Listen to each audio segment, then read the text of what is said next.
Raquel, a gente estava falando ontem da disputa pelo butim do governo eleito com o atual governo e a posição do PT era contrária a essa distribuição dos mega dividendos. E agora essa ação do MP do TCU pedindo a suspensão, portanto, agrada ao petismo e desagrada ao bolsonarismo, é isso? Sim, porque o governo Jair Bolsonaro está usando os dividendos e até fazendo antecipação, pedindo que as estatais mandem mais dinheiro para fechar a conta do pacote pré-eleitoral, que foi caríssimo, né? E acabou não reelegendo o Bolsonaro. O PT, por outro lado, não quer que esse dinheiro saia do caixa agora, porque se ele for para o Tesouro ano que vem, ajuda bastante o governo a cobrir todas essas promessas de campanha que ele fez, ou se ele ficar dentro do caixa da Petrobras, é um instrumento, né, bastante dinheiro que a Petrobras tem para investir e começar a fomentar a economia. O PT tem muito essa visão da Petrobras, continua com essa visão dela de indutora do crescimento, continua apostando nessa questão da construção das refinarias, apesar de todo o caos que a gente viu envolvendo corrupção na Petrobras, essa é um dos setores. Hoje eu até conversava com uma pessoa ligada à área econômica do governo Lula.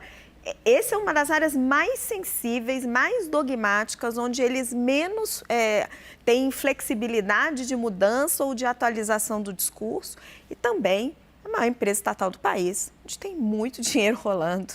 Só de dinheiro de propaganda, marketing ali é uma baita de uma grana. Agora, eles vão ter que ficar muito atentos, porque os olhos da sociedade vão estar todos voltados para a Petrobras. É o grande calcanhar de Aquiles do Lula. Pois é, Cata, ontem a gente estava comentando aqui que isso também acontece no BNDES, por exemplo, em razão daqueles financiamentos de obras na Venezuela, em Cuba, tudo isso que foi matéria de debate eleitoral por meio da Odebrecht, que também pagava palestras para o Lula, aqueles escândalos que aconteceram, que foram bastante explorados pelo bolsonarismo também. E aí, mexer na Petrobras, com a memória ainda viva do Petrolão, principalmente nesse eleitorado antipetista que votou contra a volta do Lula, demanda muitos cuidados por parte do governo Lula. Sim, sim. Como a Raquel mencionou, é um processo, uma área muito sensível, né? Acho que o governo Lula vai ter que tomar muito cuidado na indicação do comando da Petrobras, enfim, e da forma que vai levar a estatal e que vai trabalhar esse processo do preço dos combustíveis, né? É um surf complicado que o governo Lula terá de fazer, não só nesse aspecto aí da maior estatal do país, mas em todo o seu processo de atender promessas eleitorais, atender uma base mais fiel, né? E também trabalhar a responsabilidade fiscal do país, né? Conseguir conciliar esses dois aspectos. Agora, a Petrobras ficou bastante blindada, né? Depois da Lava Jato, depois da lei das estatais aprovada no governo do Michel Temer. O próprio Jair Bolsonaro, quando ficava reclamando do repasse, do reajuste do preço dos combustíveis, ele também não conseguiu, mesmo trocando muitas vezes o presidente da Petrobras, uma alteração na política de preços da empresa, né?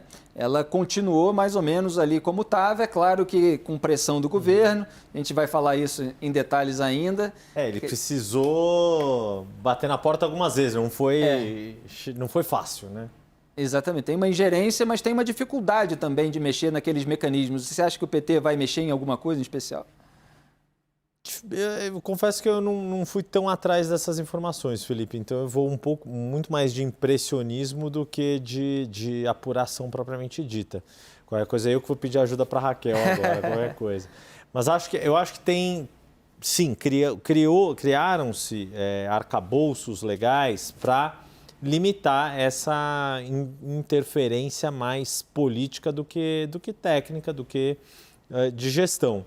Mas é improvável que o PT não adote, dentro do que o arcabouço legal permite neste momento, fazer uma gestão da Petrobras de acordo com o que considera mais estratégico para uma companhia como essa. E aí isso significa não só nessa questão da relação com o governo federal, política de preços, repasses de dividendos, etc., mas até de perfil da companhia, né? E eu acho que isso vai, de alguma forma, vai se tentar atrelar a gestão da Petrobras às políticas ambientais também.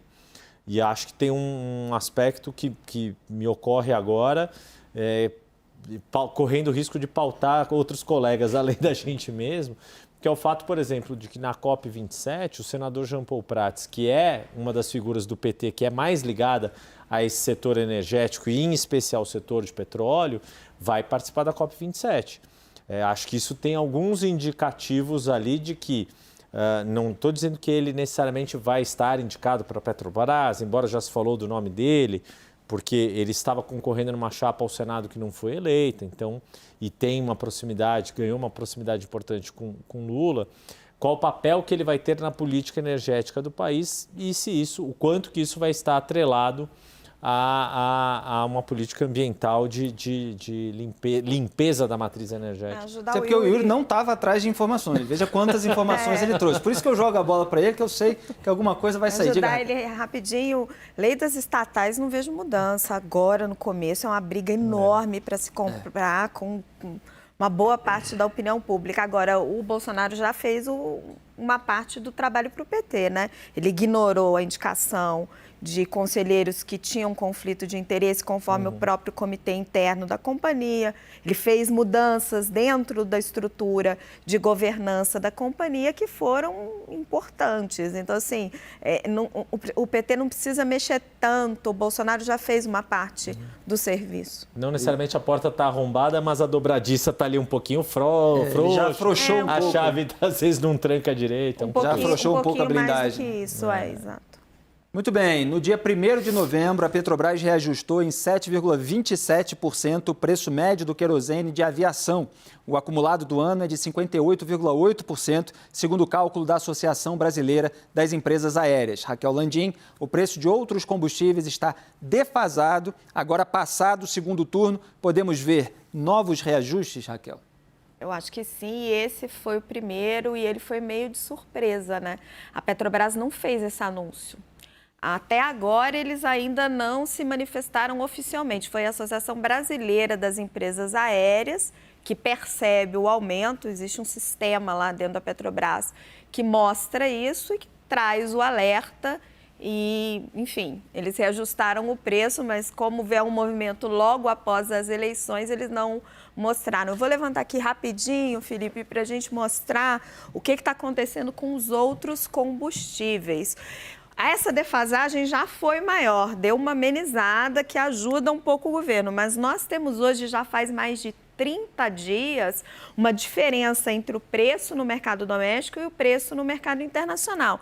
Na gasolina, 6%, nós temos uma diferença de 20 centavos. E no diesel, nós estamos falando de uma diferença de 9%, de quase 50 centavos. Então, se a Petrobras e seus diretores hoje, pela política de preço da companhia, têm a obrigação de fazer isso, eles vão precisar reajustar o preço da gasolina e do diesel em breve.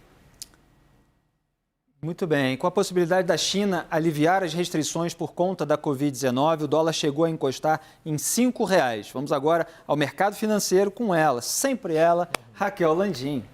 Vou pedir as minhas telas. Olha, esses são o mercado hoje. A gente teve o dólar caindo mais um pouquinho, 1,36%, já está encostando nos R$ 5,00. Boa notícia para quem quer viajar. E Bovespa subindo 1,26%. E a Petrobras, com essa notícia do Ministério Público do TCU questionando os dividendos, queda de 5,6%. E vamos dar uma olhadinha como é que foi a primeira semana pós-eleições do mercado financeiro na nossa segunda tela. Vou pedir ao nosso diretor de TV para colocar, porque eu não sei os números de cor. Vamos embora.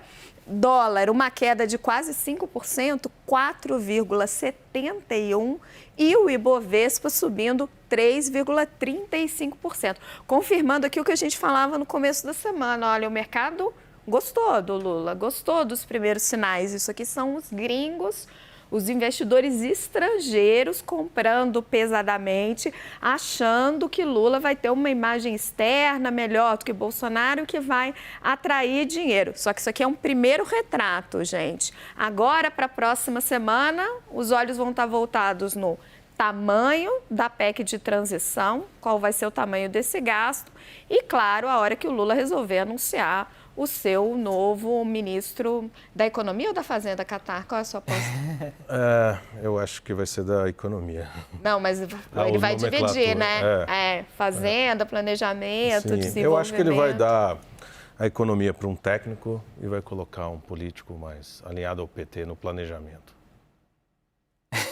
Thaís Arbex, vou colocar você na roda, que você já está esperando. A Raquel colocou um ponto interessante, que é uma diferença de impressões sobre o governo entre mercado interno e externo. E a gente viu no primeiro discurso do Lula, ele frisou ali a questão ambiental, porque é uma área muito sensível, de muito desgaste para o governo de Jair Bolsonaro, e a questão da democracia, que foi a bandeira da campanha do Lula, da Frente Ampla Democrática, e isso no exterior, onde repercutia mal a iniciativa do Jair Bolsonaro de contestar resultados, de afrontar as instituições. Então, assim, tudo isso vai abrindo uma porta no exterior para o investimento no Brasil. Como é que você avalia aí esse novo cenário, Thaís? Felipe, essa construção estava sendo feita ainda durante o processo eleitoral. Havia um setor dentro da campanha de Lula dialogando muito com com a comunidade internacional. Tanto que eu cheguei atrasada, né? Voltei a trabalhar ontem, mas a gente viu uma reação quase que imediata de países importantes reconhecendo a vitória de Luiz Inácio Lula da Silva. Esse movimento, ele foi um movimento que foi sim construído, foi feito um trabalho para que esse reconhecimento viesse de imediato, para que se fechasse qualquer possibilidade de questionamento do resultado da eleição e tendo como pano de fundo, claro, essa questão da democracia que você colocou. Então, esse processo em relação à comunidade internacional, ele também foi olhado durante a campanha. Lula escalou algumas pessoas para fazer esses acenos. O próprio, agora, presidente eleito teve conversas com embaixadores durante a campanha de países importantes para já acenar para o futuro, já planejando essa relação, não olhando apenas para dentro. Felipe. Legal, Thaís. Catar, existe essa preocupação com o Estado interventor, com mudança na gestão das estatais, mas ao mesmo tempo a gente vai sempre notando uma acomodação. Será que essa lua de mel vai durar com o governo Lula do mercado? Acho que vai depender da habilidade do Lula e do grau de concessão que ele queira fazer, né? Esse é o jogo que está colocado. O PT, a ocorrência do segundo turno obrigou essa concessão, né? O PT fez uma campanha para ganhar no primeiro turno, não conseguiu, colocou em risco a volta ao poder no segundo turno, colocou bastante em risco, e eu acho que isso obrigou um processo de concessão que o PT vai ter que viver e vai ser definido nessas próximas semanas, né? Acho que é aí que vai se montar um governo, e eu acho que o Lula deu sinais no fim da campanha, ao olhar para Gleisi e dizer vai ser um governo além do PT, ele deu sinais, ele sabe fazer isso muito bem, né? Aquilo que eu falei um pouco do Alckmin, a posição que o Alckmin está ocupando hoje no processo de transição, mas vamos ver, é difícil, mas eu acho que há uma aposta de que o Lula, de fato, tente conciliar bem o Brasil e conciliar bem esses interesses, e aí pode ser que ele consiga... Yuri, ele precisou disso na campanha, né? Foi uma bandeira assim, forte eleitoralmente, em razão de um certo sectarismo do Bolsonaro, de formar uma frente ampla. Isso é algo positivo, de tentar amenizar os desgastes, inclusive em razão dos escândalos de corrupção, mas com o próprio mercado. Quer dizer, você traz ali Geraldo Alckmin, no segundo turno veio Henrique Meirelles, vieram os economistas do Plano Real. A questão O PT consegue ser assim, mais ao centro, durante os 4 anos? Ou se ele conseguir um apoio parlamentar, uma base muito forte, com todo esse adesismo que a gente tem visto nos últimos dias, aquele pessoal mais do PT raiz já começa a colocar as garrinhas de fora? Eu acho que uma coisa é o PT e outra coisa é Lula, né? E acho que o Lula tem colocado, toda vez que tem oportunidade de falar sobre isso, esse olhar de que é um governo mais Lula, um governo de centro e menos PT. Eu acho que todos os recados foram dados, só não houve quem não quer. Principalmente dentro do PT.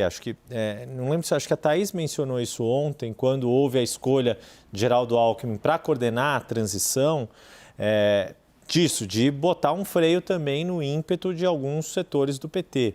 A Daniela Lima estava chamando a atenção para a presença ali hoje na coletiva da Gleisi Hoffmann do Floriano Pêssaro, que é um escudeiro de Geraldo Alckmin, que tem muito disso. Quer dizer, aos poucos vai se formando, há uma expectativa de qual vai ser a participação do MDB nesse processo de transição. Dentro do MDB já se discutiu, tem que ser um político experimentado, rodado. Não, pode ser uma colaboração com nomes técnicos vinculados ao partido. Seja como for, tem uma cadeira assegurada para o partido, que foi fundamental com a participação de Simone Tebet no segundo turno. Então, a construção política que foi feita pelo Lula, ela foi sempre em direção ao centro, em todos os aspectos. Não abre mão de algumas bandeiras caras, principalmente a ele, mas também ao PT, como a questão dos programas sociais, a questão relacionada à Petrobras, que a gente falou aqui, isso de fato, quase um dogma dentro do PT, mas eu acho que em termos de gestão macroeconômica, por exemplo, não vejo uma guinada que possa causar qualquer tipo de ruído ao mercado. A grande questão é se o mercado vai comprar o valor que vai ser divulgado semana que vem em relação a esse espaço que vai ser aberto no teto, se o PT vai com maior apetite para tentar entregar tudo de uma vez nesse momento, ou se não, ou se vai com uma margem para negociar, garantir, de repente, o Auxílio Brasil com um acréscimo das crianças até 6 anos e, eventualmente, alguma correção real do salário mínimo e depois o resto deixa para depois. Raquel, você vislumbra algum ponto de ruído aí no futuro que possa gerar ressalvas por parte de um Pércio Arida, do Edmar Baixa, André Lara Rezende, de todo esse pessoal, Armínio Fraga, né, aquela turma ali do Plano Real mais liberal, que possa começar a não gostar de alguma coisa que o governo Lula faça? Esse pessoal que apoiou o Lula no segundo turno, fora o André Lara Rezende, que já estava apoiando no primeiro, mas que tem ideias diferentes da tradição petista. Eles apoiaram o Lula em nome da democracia, né, Felipe? Eles não colocaram uma pré-condição. Mas a gente já vai começar a ter um bom retrato na terça-feira, quando o Lula bater o martelo em torno desse número.